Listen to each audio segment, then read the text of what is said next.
The current political crisis in Zimbabwe is proving to be a particular headache for the world's second largest mining company. Anglo American is busy defending its plan to develop a huge platinum mine in Zimbabwe. If the project goes forward, it'll be the largest overseas investment ever made in the country and comes despite international opposition.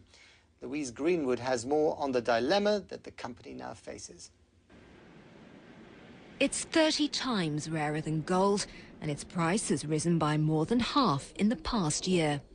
Platinum is one of the world's hottest commodities. But it's scenes like these on the streets of Harare that's caused international outrage at plans by the mining giant Anglo American to build a new platinum mine in Zimbabwe. Here in the UK, politicians from all parties wasted no time in condemning the project. Anglo American are way behind the curve on this. If they want to be part of the way business is going in this country, they've got to get wise to corporate responsibility. And by announcing investments such as this at the time they have, they're showing that they've got a long way to go.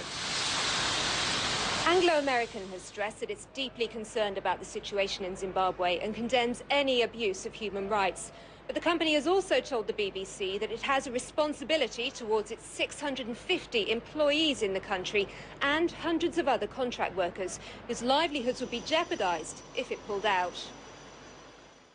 It's not an enormous mine. It will be needed when conditions change. If we build it, conditions could change for the worse. It could be taken off us. There could be sanctions which prevent us as and when it comes on. I don't know. That's a risk we take.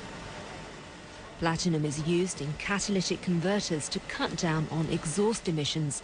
Demand from European car makers and increasingly from China and India means prices are rising fast. In fact, over the past year, the price of platinum has gone up 60%. It's up 30% since the start of this year alone. So there's strong incentive for companies like Anglo American to exploit new reserves. 80% of production is now taking place in South Africa. Around 90% of world reserves are in South Africa.